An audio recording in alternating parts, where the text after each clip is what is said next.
The primary purpose of this podcast is to educate and inform. The views, information, or opinions expressed by hosts or guests are their own. Neither the show nor any of its content should be construed as investment advice or as a recommendation to buy or sell any particular security. Security-specific information shared on this podcast should not be relied upon as a basis for your own investment decisions. Be sure to do your own research. The podcast hosts and participants may have a position in the securities mentioned personally through sub-accounts and or through separate funds and may change their holdings at any time.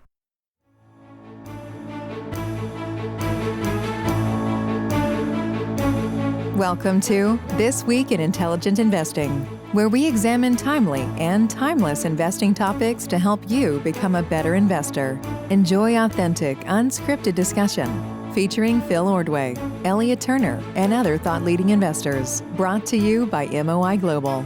And now, here's your host, John Mihaljevic.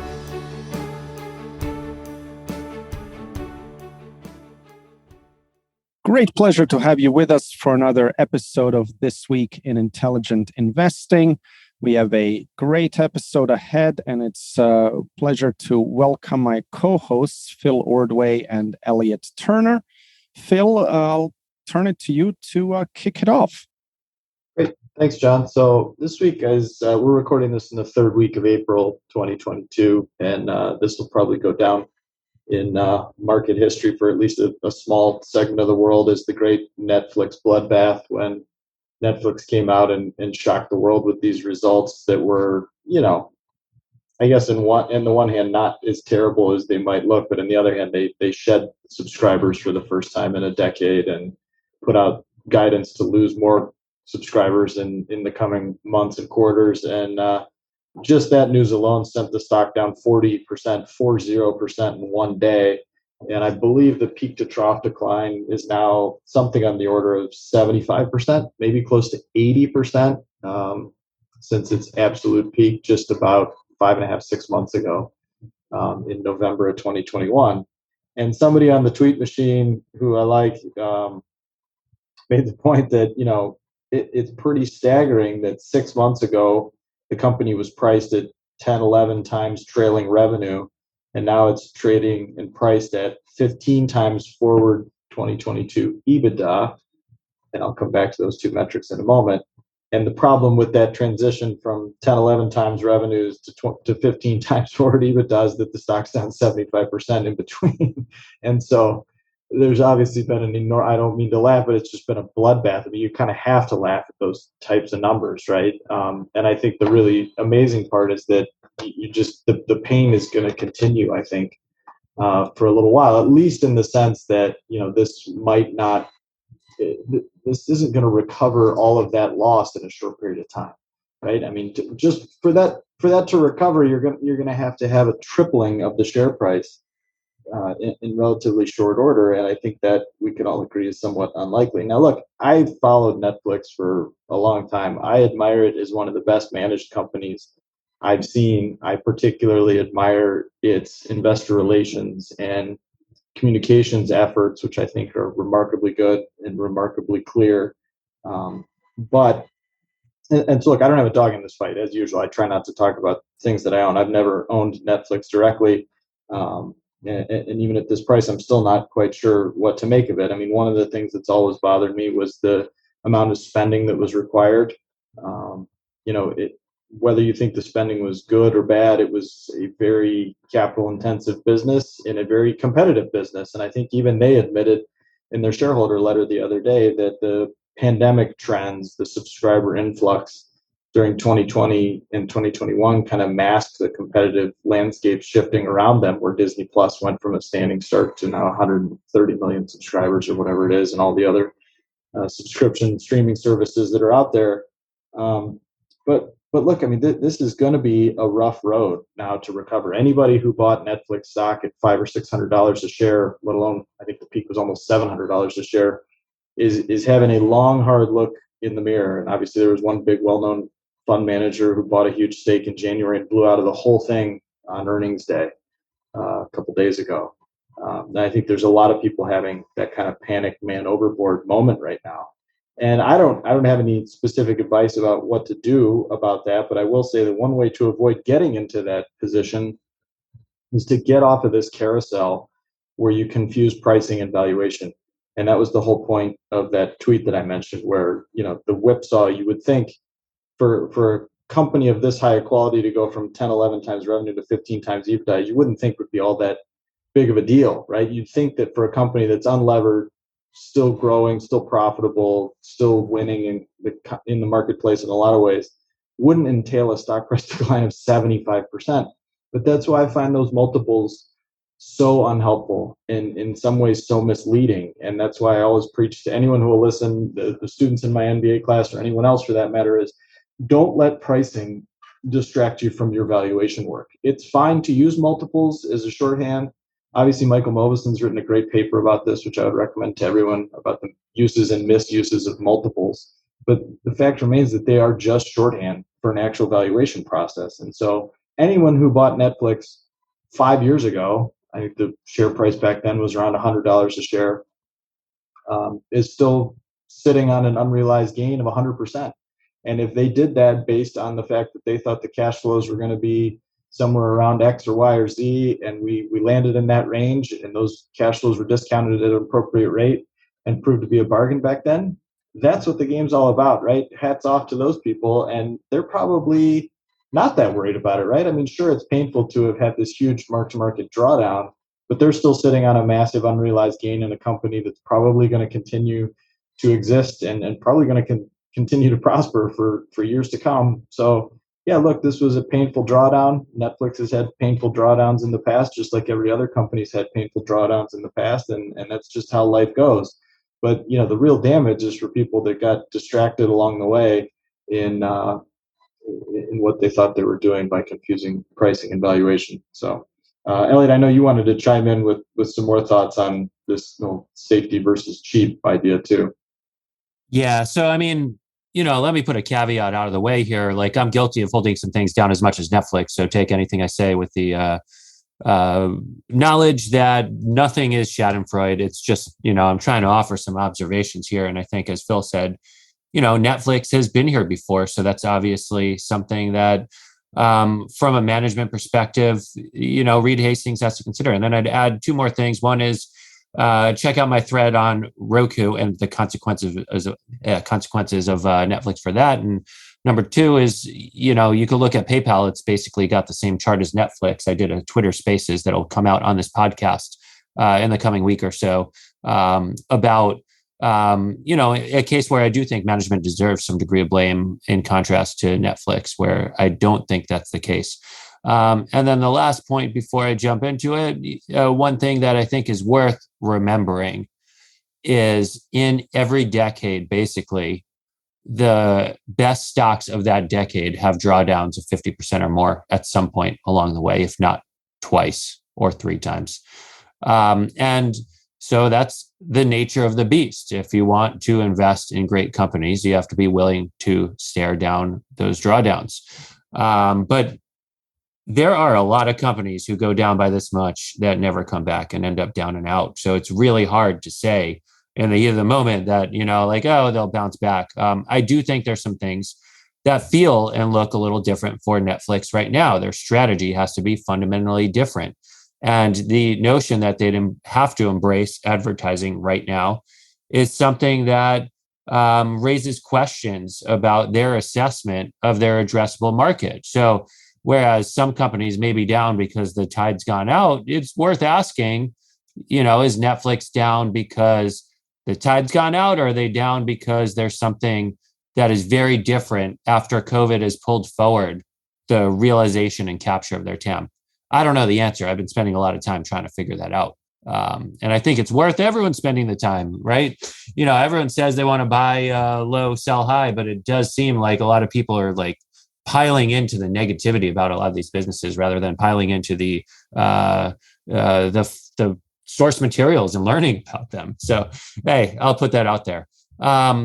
The other thing that I've been gawking at this week, aside from Netflix, is just what's gone on in the consumer staple space. So first, alongside Netflix, there are a handful of other tech companies who, after Netflix reported in Q4 of 2021 in February this past year, these other companies that reported poorly alongside that, they've been down anywhere from 10 to 25% over 3 days following Netflix move, which is just absolutely nuts. They've gone down what you'd expect from bad earnings in their own right. And it's worth asking this question. Are they pricing in having that bad in earnings, or are they themselves, or is there something like different at work here, like portfolio contagion and people just degrossing or redemptions? Who knows? But just throwing that out there. But the real other thing I'm gawking at, sorry for the prolonged tease of this, is just how damn expensive the consumer staples are. It's almost mind-blowing. Wall Street Dropout had a tweet that I think put it in a stark light. Consumer staples today closed out last week at the highest forward PE multiple in at least 40 years. And why 40 years? Because that's where Bloomberg's data cuts off.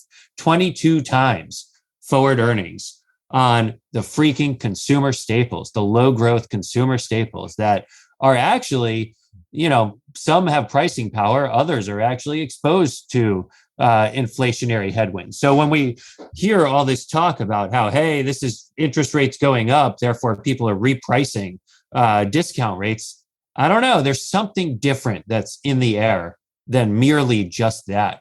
I think one way that I've wanted to lay this out is you spread out all the staples, look at their average Ps and stuff like that. Only 5 of the members of the XLP have a lower PE than Facebook on 2022 numbers. And only 3 have a lower PE than Facebook on 2023 numbers. And that's with fully expensed metaverse investment. And I'm not necessarily the biggest proponent of Facebook. I've been critical and nervous about them, though I had to throw my hat in the ring and buy a couple shares, small position here. So full disclosure out of the way. But, the only staples that have a lower PE in over the next 2 years than Facebook are Molson Coors, Altria, and Walgreens, who capture both 2022 and 2023, and then Tyson Foods and ConAgra, which are covered in 2022. And these companies, from Altria, they have the ESG problem, et cetera. So maybe, I've seen the expression, Facebook's the new cigarettes. It definitely is what it looks to be in the market. Now, meanwhile, from the average member of the consumer staples in 2022, Facebook is expected to grow at 1% faster on EPS, not top line. Top line is 3x the speed, but on EPS, they're going to grow 1% faster, 6.9 versus 5.9%. And the expected CAGR of these companies on average, so did average of every company in the XLP versus Facebook. Sorry, I keep calling it Facebook, but Meta platforms, whatever you want to call it. Meta is supposed to CAGR from 2021 to 2024 at a 13.8% rate. And the average staple constituent is supposed to CAGR at 4%. So why does this exist? Why does a company like Coke trade at its highest PE since 2002 when carbonated soft drinks are growing at barely more than 2% a year? Why is Costco trading at 45x 2022 earnings? Hershey's has 20% higher multiple than Google, growing at 1/4 the rate. This is where the market's at right now. I don't have the answers to these questions, but I figure I'd ask them. And I, think Phil and John both have perspectives to share on this as well. Well, I think you hit on it earlier. I think you may have answered the question by asking it, which is there something else going on here, or is the tide going out? And I think the answer is all of the above. I think anytime you get a result this big, it means there's multiple things all pulling in the same direction. And so for years, or at least the last couple of years, you had things all pulling hard in one direction, exacerbated by the COVID pandemic, low rates, stay at home, all this stuff, all work tech, all this stuff working in the same direction, all these high growth, lower negative cash flow companies getting big valuations. And now you've got the other end of it, right? And so now people have all stampeded to the other side of the boat, and you have these things, like you mentioned, that are priced at levels that are really, really hard to justify in a lot of cases. And I'm certainly not trying to justify any of those prices. I continue to find this market to be a difficult one in a lot of ways. Every market's difficult in its own way, but I don't think there's many obvious places to hide right now. I think you have a lot of genuine risk that's out there in terms of some prices that are still too high for the reality and the odds that they face. And now you've got the very real near-term issue of big inflation staring you in the face too. So none of this jumps out as like an obvious near-term solution for me, that's for sure.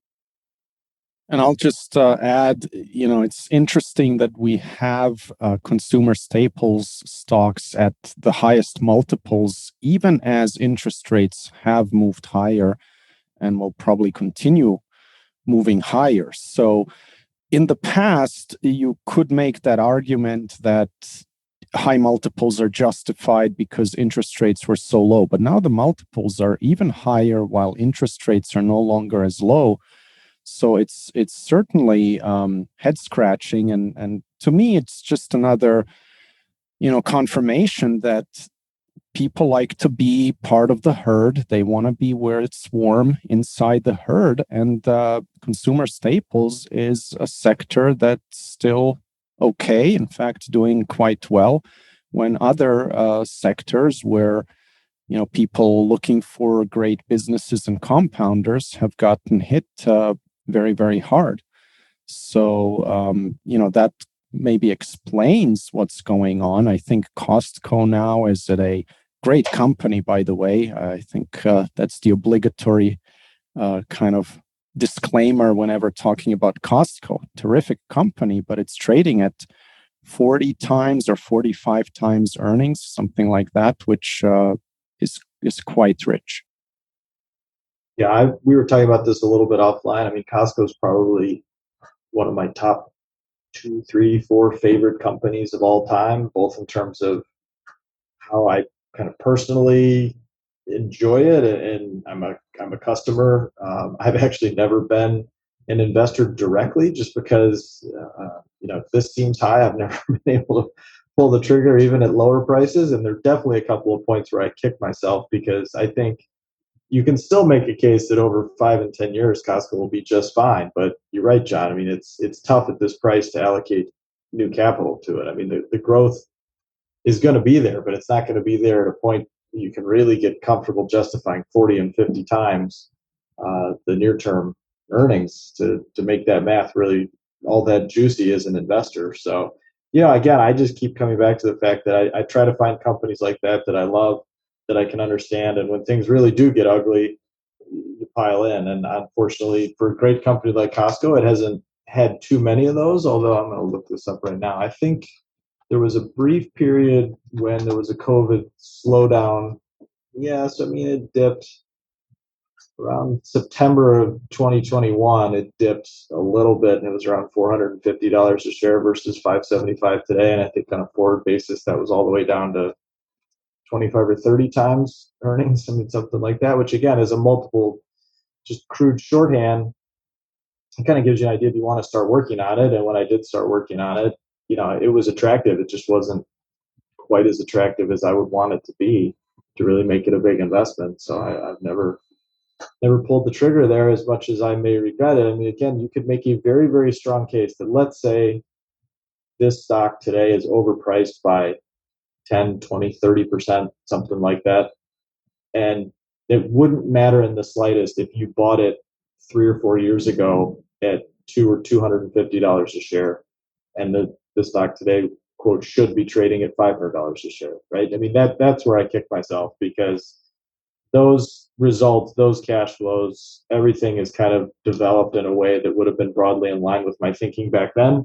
And so I should have been able to capitalize that. And that's my fault. That's a clear mistake. And it's one that I might be continuing to make today. But, it's tough when everybody goes looking for the same things. They often jump on the easiest, most obvious answer. And right now that seems to be consumer staples for whatever reason. I don't know if people perceive there to be inflation protection there or what, but it's a dangerous, tough game to play. Yeah, alongside staples, one of the other things that caught my eye this week is that the yield on utilities actually dropped beneath that of treasuries. It's like, okay, the 10-year treasury, sorry, the two crossed this week.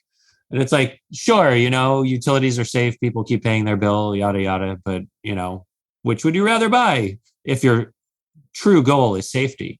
Utilities have been perfectly correlated with treasuries.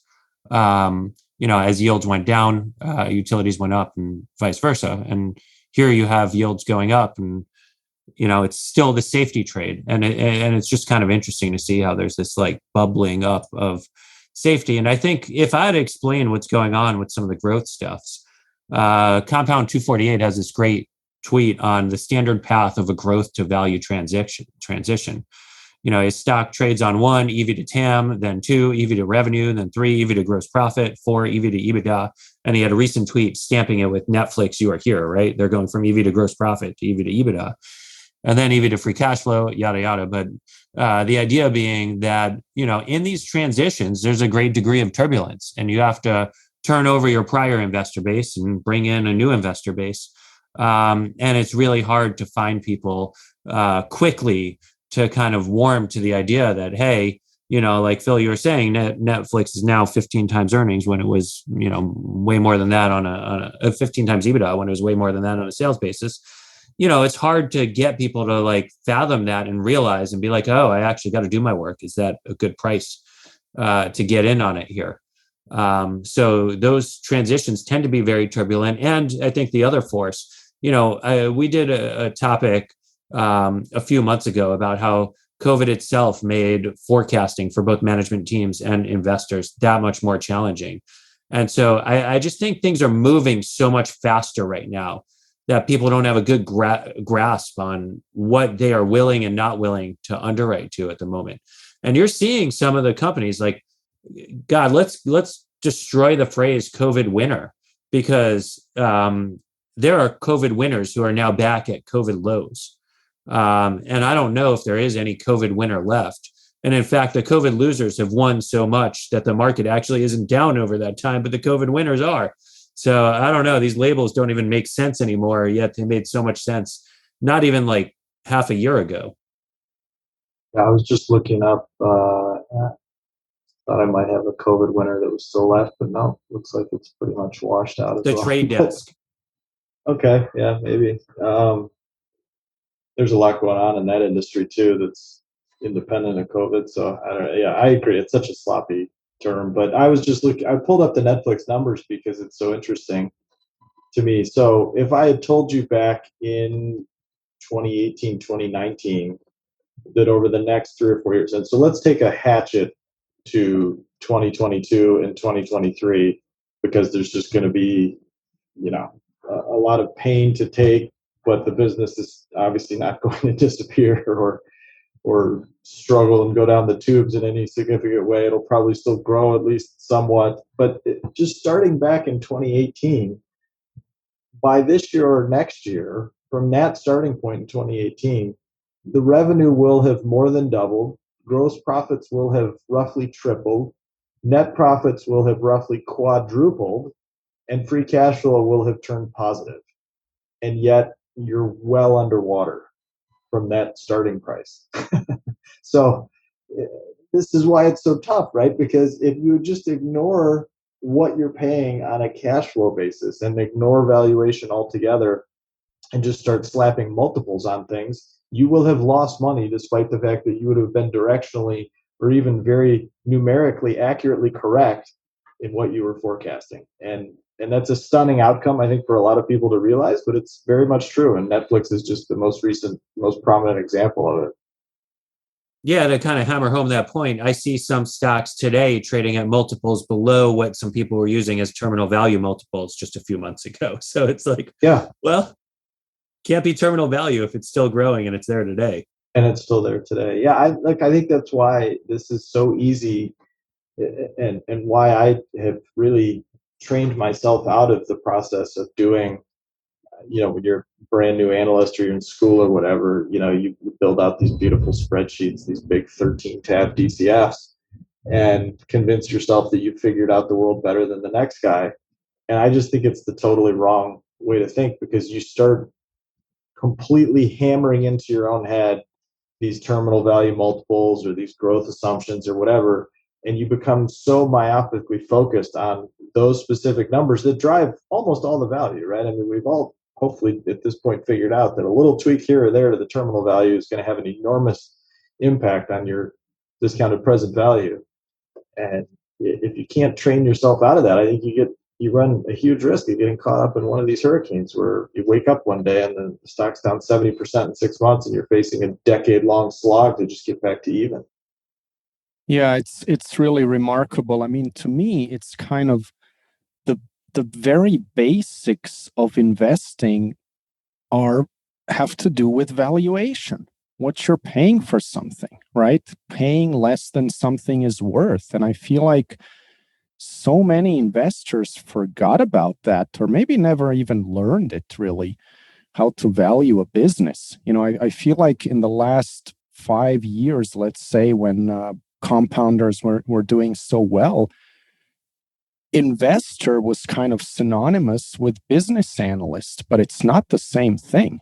If it was the same thing, then you'd have McKinsey guys running hedge funds or McKinsey itself turning into an asset manager. They got the business analysts, but being a good investor is often very different from that. And yeah, it's great when you find a business that's going to compound value for a very long time, but you still got to know what you're paying for it, and you got to reevaluate at different points in time. When something gets completely ridiculously overvalued, it's just kind of irresponsible to say I never sell. And people say they don't want to fall in love with a stock, but that's exactly what a lot of investors in Netflix did do.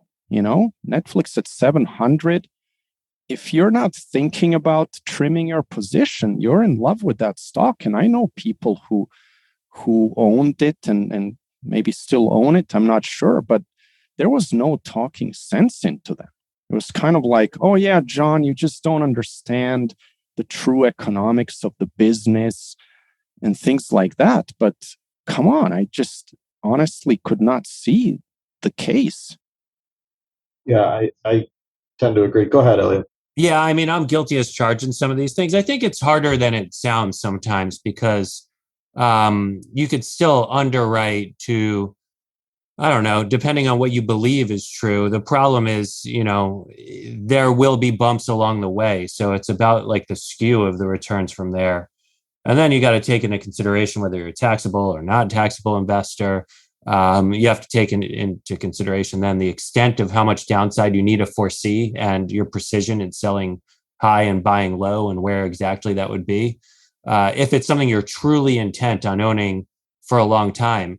But most importantly, it's about your investor base. You have to have an investor base who's willing to see through that. And you have to understand that, when sentiment changes, you might be liable to change your perspective, and that could be a catastrophic outcome. So yeah, it's hard, and sometimes you sell something and say it's expensive, and then it starts justifying the valuation quicker than you thought. But this environment, I think, has been like really hard because things have changed so quickly. You didn't really have like even a couple months to think about, like, is this too expensive? Like, are there some things that I should be thinking about here?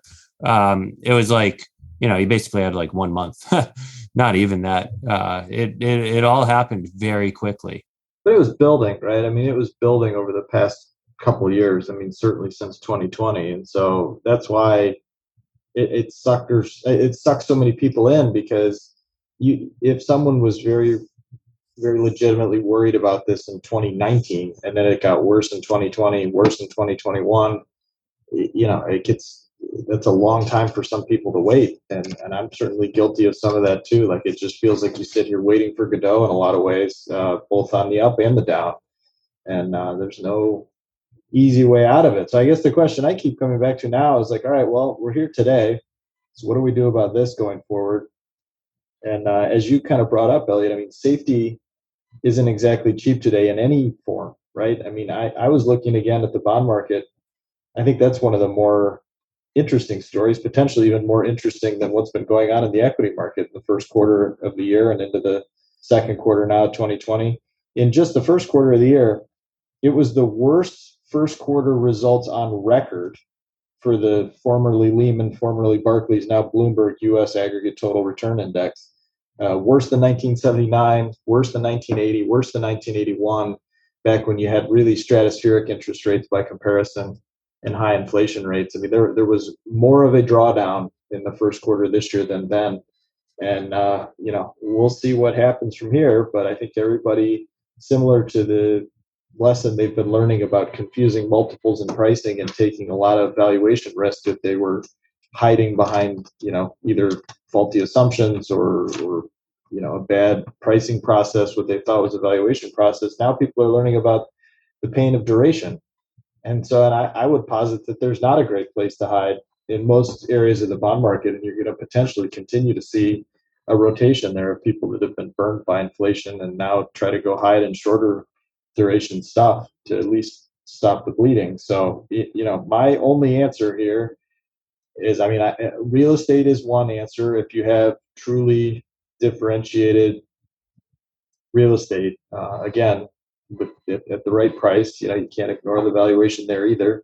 But that's a pretty good place to hide or invest if you're looking to protect long-term wealth in real terms over long periods if inflation is going to stick around. But better than that and easier for me to understand than that is the equities of businesses with real pricing power. So, I'm always pretty focused on pricing power, but it would be very, very difficult for me to allocate new money to an investment today if the business didn't have a clear rationale for sustained pricing power. So, Elliot, I may get to some of why the consumer staples are perceived to be a safe place right now, and it's why they're potentially having their price driven up in relative and absolute terms, as people think that Coca-Cola's got real pricing power, and in a lot of ways it does. I'm with you on the concerns there too, but it's definitely a logical conclusion to draw right now, at least in my mind. Yeah, although that pricing power is one of the things that's been confounding about the weakness in tech. So, you can't paint tech with one brush. I don't exactly consider Netflix a tech company, but a lot of tech companies are selling, infinitely scalable digital product, where there is no extra cost to the N+1 unit. And so therefore inflation isn't really an issue anyway. Meanwhile, the tide's just so strong out, it doesn't really matter. And then, you mentioned the bond market. I think that's an interesting place to be looking. One of the things that I'd been looking at was the high yield option adjusted spread. And what I find notable is that from basically what you'd call like, the summer of 2021, even a little before the summer, when the vaccines first started widespread rollout, high yield spreads were like lower than they'd been at any point post GFC through January of this year. And spreads have gone up this year, though they're basically in the low end of the post GFC range, and they're not giving any sort of indication of pain. Meanwhile, as you've mentioned, Phil, it's been a terrible time to be a bond or equity investor. So despite spreads not blowing out or even moving very considerably, I think, I don't know if today probably changed things a little bit, but before today, we're recording this on, you said the date, but Friday, April 22nd, before today, though it's no longer the case, the high yield bond index was actually down more than was the S&P year to date. So go figure, right? Well, that could be a reflection. It's a great point or observation. It could be a reflection of all this kind of stuff, that there was just an underpricing of risk, and that if you have a business model that was on less than stable foundations coming into this year, now all of a sudden that's really being reevaluated because inflation and the hopeful exit from the COVID era is on the horizon, along with things like the war in Ukraine and all these things, the supply chain shocks that are ongoing. All these things have just made people sit up and realize that, wait a minute, I was pricing this risk at X, and maybe it's not X, it's 20, 30, 40% higher or lower in either direction, depending on whether they're affected favorably or negatively by this. And almost everybody's affected negatively by these events. So, look, I'm looking right now at one of the, I'm going to withstand the temptation to name this company for right now. This is a so-called COVID winner, although the company's been around for 10 years and it's been a darling of many, many concentrated similar peer fund managers where it was supposed to be the next great thing, but it's never generated a nickel of cash flow, even though the top line's been growing dramatically. And they've had to raise quite a bit of debt, and the debt's been always triple C rated and trading at, a massive, premium to anything you'd think would be for a company this highly valued in the equity market. It's trading now at about a 9.1 yield to worst, about 620 basis points over the comparable treasury, and well into the 70s. So I mean, I think there's potentially two things happening here. So to your point that spreads haven't totally blown out, that's probably a fact that, look, you can still get some yield there compared to other things.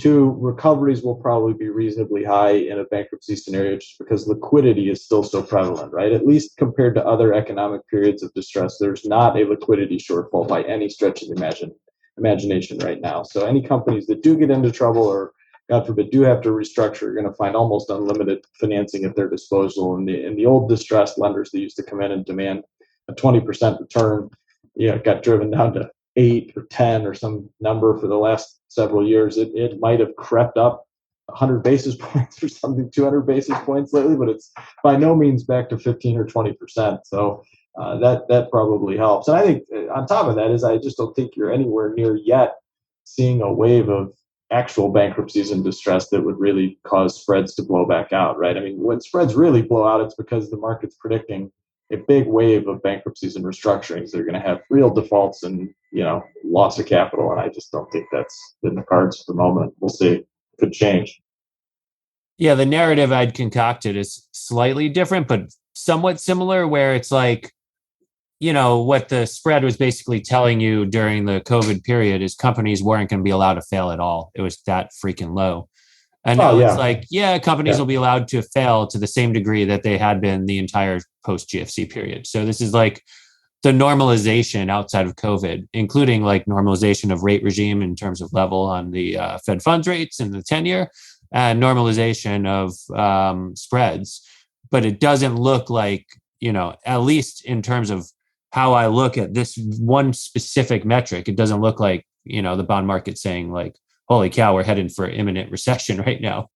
I would agree. I don't think it's saying if we're heading for imminent recession, although I think clearly the red flags are flapping in, to some degree. But I think the disconnect is probably still more stark on the equity side. I mean, again, just to pick on this one example I was just referring to, this is a $20 billion enterprise value company that has almost a $14 billion market cap. So there's $6-7 billion of debt, all trading at basically distressed levels, all triple C rated, all at a huge discount for par, all trading at very wide spreads. So something there is clearly wrong, right? Either some credit investor should swoop in there and just buy every bit of paper they can get their hands on, because if that paper's money good, that's what you would assume the equity market is saying, is that obviously that paper is money good if you're going to have this giant equity market cap sitting on top of a company that's burning a couple $1 billion.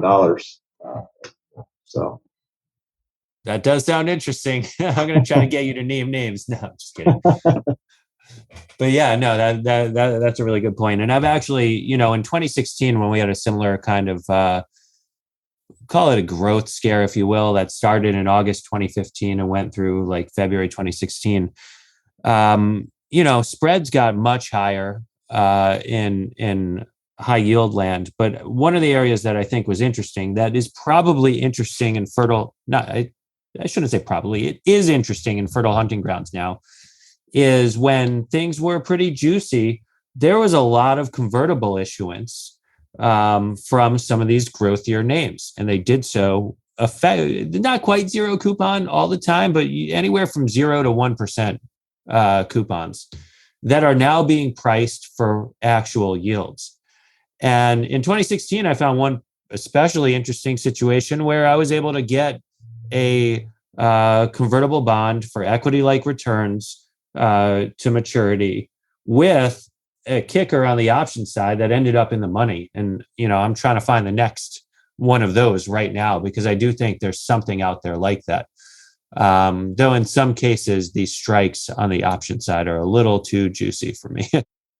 Yeah, I agree though. That's a great point. I hadn't really thought about that too much until you mentioned it, but that's an excellent point. I think going and looking for some busted converts right now in a company where you really have some long-term reasons to believe that there's optimism down there that's justified, and the rest of the capital structures, very favorable. So again, this is not the place to go punting for huge returns like the YOLO option traders of the world, but you can really do well in those positions. If there's a busted convert out there in a company with a bright future, you can get some pretty good returns out of that without taking anywhere near the same risk as the common stock. Exactly right. It's a good way to get into these kinds of things. If you're like not exactly predisposed to investing in some of the growthier names, but you're like, there's zero chance this company fails. I just don't want to underwrite to the equity right here. That's, one way to kind of play your part in this all. Exactly. I guess I'll jump in. Elliot, you mentioned Facebook, and I think it's a great example of, how something that everybody hates may actually be the safe place to be, and things that seem safe, take a Costco at this valuation, maybe is not going to be so safe. And, maybe not forever. I mean, Costco 20 years from now, probably price is a lot higher, but as we're seeing with Netflix now, I don't think people buy Costco now to go through a 50% drawdown on their way to greatness, So why not? And when you have thousands of stocks to choose from, why not choose the one that's already gone through the drawdown? Well, that's hard because everyone's telling you you're an idiot, and that's exactly what's happening with Facebook now. And I'm not making a recommendation here. I'm just using it as an example for educational purposes. But the valuation is pretty crazily cheap. There's a maniac running it who is laser focused on winning. He's still very young, has done a great job in the past. And, I really think the reason Facebook is trading where it's trading is because it's disappointed people who expected much higher growth numbers. I don't really think it has much to do with the fact that it's the new cigarettes, because if Facebook is the new cigarettes, then TikTok is the new heroin. And I think ByteDance, amazing. I'm pretty sure ByteDance still has a pretty rich valuation. So it just comes down to the numbers. But then you take Facebook, the cash generating potential of this company, and not just potential, but what it's actually doing. And, what about that argument, when we talked about Joel Greenblatt style bargains, that those are particularly good if the company can reinvest a lot of capital at high rates. And yeah, we don't know yet what rates Facebook is going to get for its reinvestment in the business, but it's certainly very high. And I don't think Mark Zuckerberg is just doing it to light money on fire. The metaverse is going to be big, and Facebook has a real chance of being a long-term leader there. And so that investment may actually pay off, and you're not paying for it right now at all. So, if you're like me, that would be an example of a place to at least look. Well, one thing I would say with the tobacco heroin analogy is that ByteDance is still private, right? So I think the valuation can be as high as they want it to be for quite a while if that thing is privately held rather than publicly traded. So I think you might have some changes down the road on that one, but I otherwise tend to agree. I don't have an opinion on Facebook specifically on the valuation or the future there. It's a tough one for me, but I think it's worth pointing out that I think they both do have very significant societal ramifications, and it's just a stark difference right now between what people are willing to mark and hold in their portfolios at a current level versus what an actual liquid market is able to support. And what's been remarkable to me is if you look, and I said this at the very top when we talked about Netflix, there are dozens of companies down 50 to 80%. And there's some shit in there. There's some really bad companies, but you can't convince me the extent to which the narrative is uniformly negative about every single one of these companies. They don't all suck. Some of these companies are really good, and things just got a little carried away to the upside, and they're like getting a little carried away to the downside. And some of them will prove to have been, very resilient businesses, irrespective of what's happened in the path that's taken them to these specific prices. And when you think about a company like Facebook, like John said, metaverse is definitely something, and there's something there, and Zuckerberg's investing. But at the same time, he could very easily say, like, hey, I'm not seeing the results I want to see out of this. We'll throttle at least half this investment. And suddenly you've got a growing EPS story again, and it could come on pretty quickly. I do think, like, to the podcast we had with Mario Sabelli's point a couple of weeks ago, there are companies that can take action into their own hands to affect outcomes. And you all know about my affinity for Twitter, but it's like some of these companies are really good assets in and of themselves, not necessarily companies with an earning stream, but beyond that, assets with strategic significance to people or businesses out there. And there are going to be some opportunistic hunters who know that, hey, this company definitely wouldn't have sold themselves before, but maybe now is my one and only shot, and they're going to take a run at them however they see fit. So, there's going to be some fireworks. The tactics Musk's taking is far more akin to a 1980s corporate raider than it is to these like friendly board negotiated deals that we've known to see the last couple decades. So, that's what happens when things are in this state. And I don't think it necessarily gets out of this state fast, but for, a few of these assets, the ones that are like good, right, cheap enough in small or interesting enough market cap range, there's going to be action. And this includes companies that appear hurt right now might be like, hey, I have this strategic weakness and have an opportunity to address it with M&A rather than developing it because my currency is not there to just, spend that margin. But I could make an acquisition that solves that problem for me. I'm going to go do it. And I expect this sort of action to really start taking shape now that you've had a few months to digest where we are. Yeah, that's a good point. And look, this is where good managements can separate themselves from mediocre ones and boards for that matter too. And it does point to the importance of cash and capital structure, by the way, because it's going to be a whole lot easier to go out and do one of those acquisitions right now if you don't depend on using an expensive or overinflated currency to pay for it. But yeah, I mean, like there's no reason that a great company like Netflix can't take this setback and suffer through it and bite down and move on and come out the other side stronger for it. I mean, they've done that before with the Quickster debacle almost exactly 10 years ago. And I don't see any reason to bet against them right now. It's just, as an outside minority shareholder, the lesson remains that you just don't want to overpay for stuff, right? So I think if you, as an investor, or you as a management team, can now take this setback and this adversity and use it as a chance to play offense, that's awesome. That's exactly what you should be doing. I mean, what's the Ben Graham quote about the market? It's there to serve you, not to instruct you.